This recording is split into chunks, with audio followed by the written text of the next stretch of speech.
97.3 ESPN presents The Sports Bash with Mike Gill. It's time for Football at 4 with Adam Caplan. I have real confidence that our football operations can once again create a dominant football team. Powered by the Inside the Birds podcast. Now, live from inside the Matt Black Kia Studios. It's Football at 4. Football at 4 is powered by the Inside the Birds podcast, which dropped yesterday morning, 6 a.m. Adam Caplan, Jeff Mosher. The Inside the Birds podcast will drop again on Monday morning. Get their latest from yesterday, Inside the Birds, wherever you get your podcasts.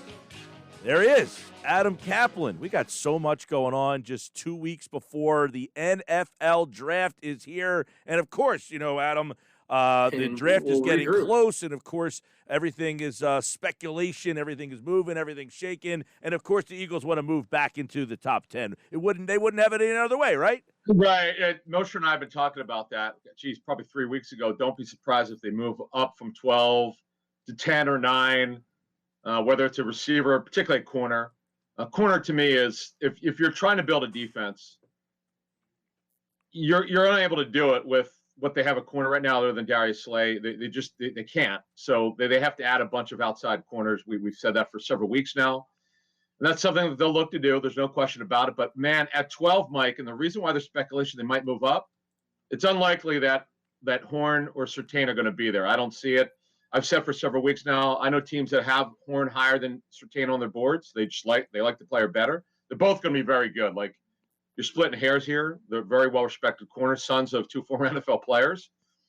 So that would be, if they were going to trade up, it would be for a corner, no question about it. Yeah, they're at 12, and if they were to trade up, do you have a thought of, is it 8, is it 9? Because it's not going to be 10 or 11. You're not going to get the Giants and the Cowboys to shake hands and break bread with you. But is it 8, 9, all the way up to 7? And is that third-round pick what would be suitable to get to that spot? Zach Ertz, is he in play? Well, Zach Ertz is kind of a throw-in at this point, as he would have been for any other trade. You're talking about a guy, though Eagle fans love him, terrific guy. He just turned 31 this fall. He's coming off of ankle surgery. You know, you're concerned about that. You figure if everything goes well with his surgery, and everything that I've heard has been good so far, he probably has 2 years left in him. You're not going to get much for him. I thought they'd be able to get a 4. They still might, but it's going to be hard, and that would be more for future 4, or a conditional draft pick, which means a 6 or 5 that could be a 4.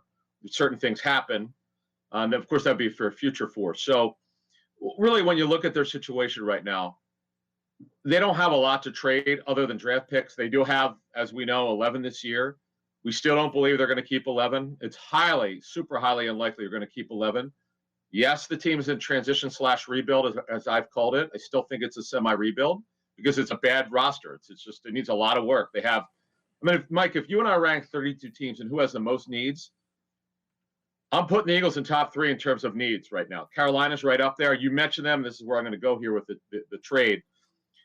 The GM of the Panthers, Scott Fitterer, remember, he came from Seattle. Seattle typically trades down. They like to accumulate draft picks. They just gave up 3 picks for Sam Darnold, 6 this year and 2 next year. It wouldn't surprise me if they traded down, but unfortunately for the Eagles, if they stay there, they have similar needs.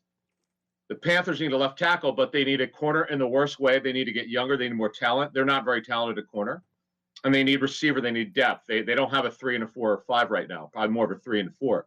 So they have similar needs. But, yeah, I would agree with you. I don't see them trading with teams in a division in terms of draft picks. Yeah, now they've done it before with Dallas, but this is a different situation, being able to trade when you're high up in the draft. That to me would surprise. All right, I want to get your take. I know you talked to Greg Cosell. The Inside the Draft is a great piece on Inside the Birds. If you guys haven't really, sat down and just listened to this, I implore you to do that over the weekend and just sit and listen to Greg and Adam and Jeff talk about this. But which wide receivers are the best complement to Jalen Reagor?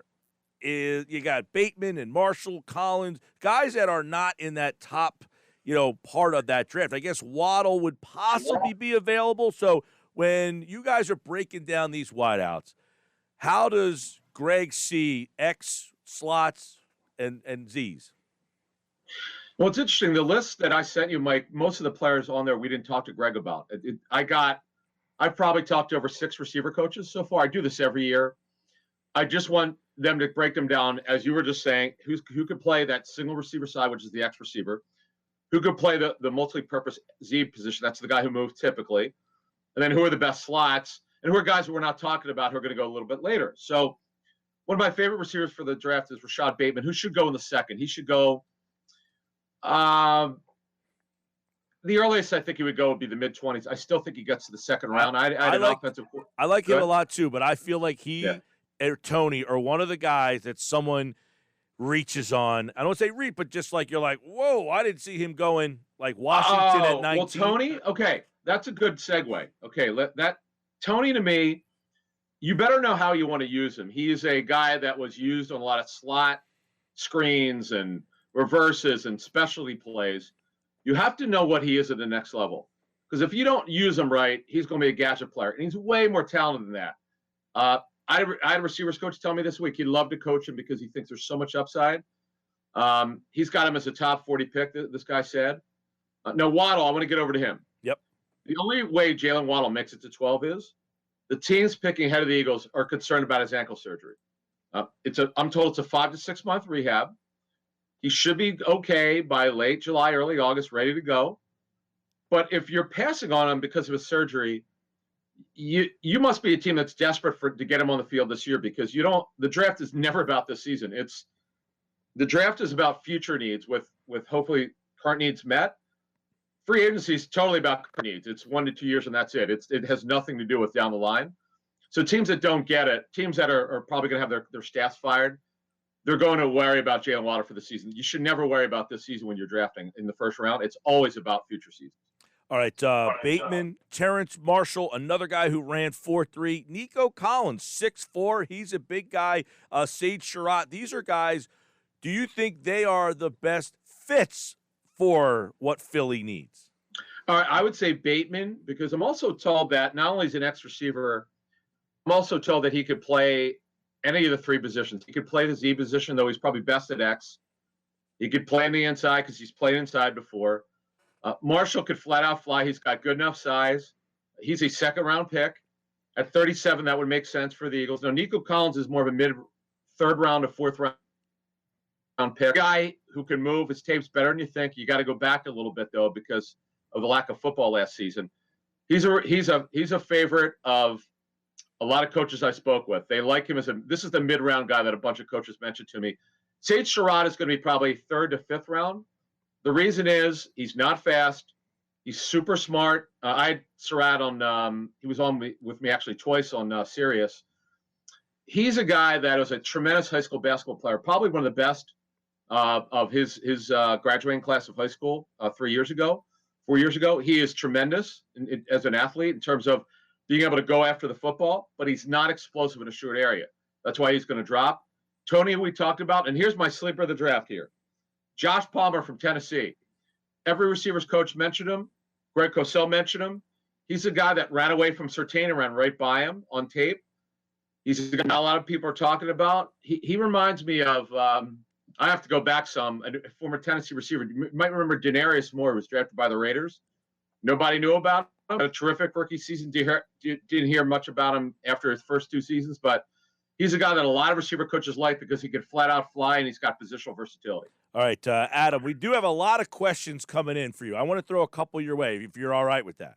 Yeah, more. I'm not like Andrew DeCecco knows about 300 players. I'm very limited in my scope, just so you know that. Right. No. I know these are questions that I think that you'll be more roster related, Eagles roster related. Correct. I can help you. Now this one here.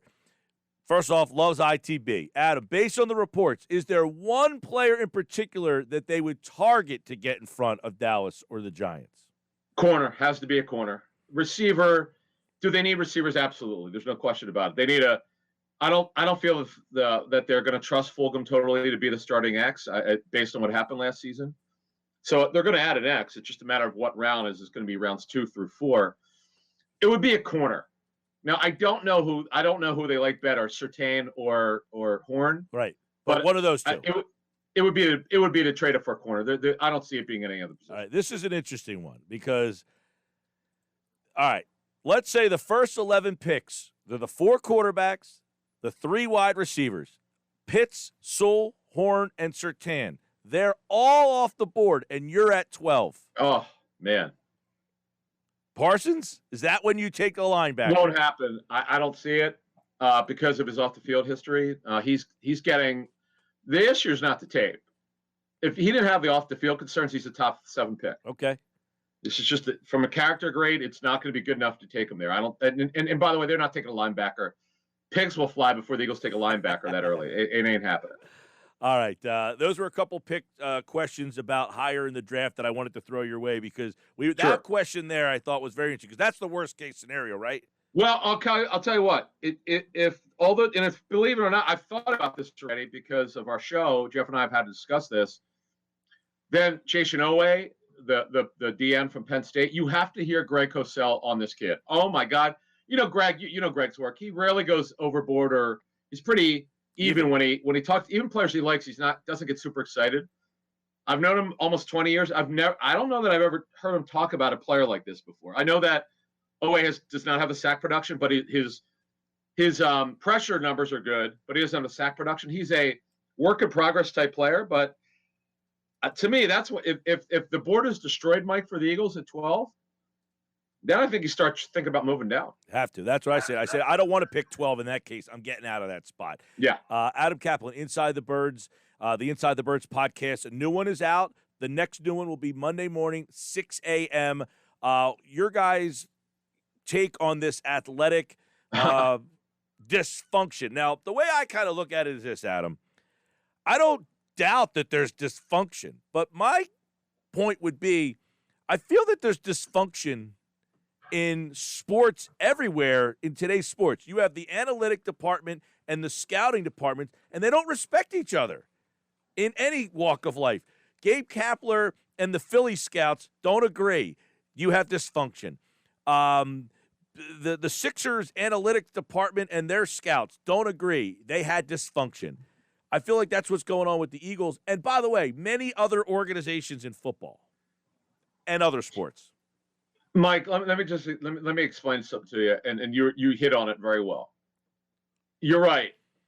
There's always finger pointing and mistrust in NFL buildings with coaches or certain members of the front office and an analytics department, particularly sometimes one guy or two guys, because a lot of these analytics, not all of them, but most have not played football before, and they're looking as non-football guys. It's a problem. And then it's how much juice do they have in the building? How much sway do they have? How much input do they get? Now, Jeff and I hit the athletic article. They did a phenomenal job. It's the only one that's really gotten it. I'm not criticizing anyone else who's written about it or spoke about it. Jeff and I have detailed probably half of the stuff already over the years. We would just talk about it after every draft where we thought there were issues. We were the first people to put out that the Arcega-Whiteside pick was based solely on analytics. Okay, this is not if you've been an ITB listener since the spring of 18, really the summer or after that draft, you already know some of the stuff. But their detail was so good, and what we did, we thought the article was so good. We're going to make this a 2-part discussion. We had that discussion, which you talked about on the Thursday show. Our Monday show, we're gonna take up another 20-25 minutes because we couldn't get to everything we wanted to. Yeah. This last show was an hour and 20 minutes. Their stuff was so good and so juicy. We want to get into it. We're going to go into, they talked about Jim Schwartz interviewing with Jeffrey Lurie. There's stuff nobody knows, which we're going to put out on this show. Yeah, I mean, the notion. Yeah, we're holding it. We don't want to give away the answers to the test, but that stuff was fun. And I'm laughing because a couple of people from the Eagles texted me and said, "Hey, I know you know about this already. What did you think of it?" I said, "It was fantastic." I'm so glad they talked about it because I had a lot of stuff I'd agreed I would not talk about publicly, but since they did, I'm going to. Right. Okay. One thing I want to kind of get into, there's so much. The meetings on Tuesdays, hey, you didn't run the ball or you didn't pass the ball enough. Yeah. It's preposterous. Yeah. But you've covered the team for how long, Adam? 20 this will be 21 years. Okay. At any point during your 20 years, did you say, man, Jeffrey Lurie's a problem? No, I've been on record saying I'm still a big fan of his. However, I've said consistently for the 3 years, and they tried to shut me down years ago when I started getting in. Well, after Joe Banner left, Jeffrey would take more of an interest. But obviously, when Chip Kelly was hired, and then we know the Roseman stuff with Kelly, Jeffrey did not really get super involved when he told his staff or his team, his organization, he was going to take the team back because of the way he let it get taken over by Chip. So in 2016, he got super duper involved. It was driving the train, so to speak, to draft Russell Wilson. It didn't work out because they didn't trade up. Just a series of things he got involved with, and his voice is way too loud. I understand he's the owner; he can do whatever he wants. But this scouting staff, Mike, they spend 9 months with these players. If he wants to get involved, sit in meetings and ask questions. Yeah. And if they like a certain player, or Roseman and his group is going to draft a certain player, sit in the meetings and see the tape and see why. If you have an issue with it, speak up. If not, move on. Louis Riddick told a great story about how they drafted Sean Taylor yesterday on Greeny's show. It was tremendous. They had 10 guys in a room screaming and yelling at each other. And finally, the next day, the draft board had Kellen Winslow at the top. He went in the room, and they had Sean Taylor over top of him, and they ended up going Taylor. But he said, why did he say? Why did he say it was Taylor? He said because he got up and just was so passionate about it, and they played the same position, and in the end, I guess but everybody in the room got a chance to present their side of why. I work with Louis, big fan of his. Yeah. We work together at ESPN, but that should never happen. No, there should be no debate with your first round pick. It's already done. The hay's in the barn. Here's an interesting thing. He's saying this year, the information is coming out so much later because of the you didn't like some people never got a chance to talk to Fields until yesterday. Yeah. Well, yes. But you know what? Every team, including the Eagles, they've done there because the area scouts or their people in scouting have to talk to these players. So they're getting interviews, but they're not getting in front of them. That's the problem, Mike. Right. Without the Senior Bowl, without the Combine, you get limited in-person stuff at the Pro Day. This is a problem when you're not getting face-to-face contact with players, looking them in the eye. The Dillard situation, people brought that up. I think it's very fair. Not that he's a bust, but not getting in front of Andre Dillard and some other players where you're trying to figure them out and their personality, I think it's an issue. In that story, they mentioned Alex Halaby. I had never heard of him. Yeah. Really? No, I mean, and it's like Yaron Weitzman wrote the book about the Sixers, and there was this Alex Rucker, and I said, is this akin to a guy who has no experience but has the ear? Yeah, Alex Halaby has been with the team for several years. Very smart guy. Has had clashes with members of the front office. The coaches over the years, they have had trust issues with him, I'm told. The reason is very simple. He didn't play football. They don't look at him, or even if he played football, it might have been high school. Who the heck knows? But they just his bedside manner, as one source said, was not great because he's very passionate, and there's nothing wrong with being passionate about analytics or numbers. But remember, coaches first are about tape, not numbers, and that's the clash that you have. And Andrew Berry was brought in partially, who's now the Browns GM for his one season with the Eagles, to oversee analytics, and because they knew that Halaby was someone who needed to be managed. Last thing with Adam Caplan, we didn't talk to you. 2 signings, Howard Wilson. And Harris, a nice player. They've added 2 starting players. It doesn't make them a Super Bowl contender, but these are 2 smart signings, I think, anyway. Yeah, 1 year, $5 million for Eric Wilson. That's a good smart. They did is it would have cost them more had they signed him in the first week of free agency. So the numbers came down. He knows the defense. He'll be able to teach the players the defense. This is what happens when new coordinators come in. They bring in guys that they like, and this is what Jim Schwartz did with Nigel Bradham and others. So this makes total sense. It's a smart move. They're going to be a nickel team. They're going to play nickel at least 70% of the time. So he'll be a starting linebacker, and Jordan Howard will compete for the number 2 role. And by the way, Boston Scott, I've been saying this now for a year. He's not a number 2 NFL back. That was a mistake last year. They should have signed somebody with size to back up Miles Sanders. Now, Jordan Howard, I don't know what he has left. He was a sure yardage back. Obviously, when you do that, your average per carry is going to be down. But think about it. He signed a 3-year, $15 million contract and got benched after week 1 with the Dolphins. That's not a good sign. All right, we hit on a lot there. Football at 4. Check out the new podcast Monday morning. The most recent one is out now, Inside the Birds podcast, wherever you listen to your podcast. Jeff and Adam back Monday for Moshe. DeCecco's been answering all these draft questions that people have been bombarding a great job with the draft stuff. So good stuff there. And Adam, of course, have a great weekend. You too. Thanks. All right, Adam Caplan, like all guests, appeared via the Boardwalk Honda hotline. And if you check out the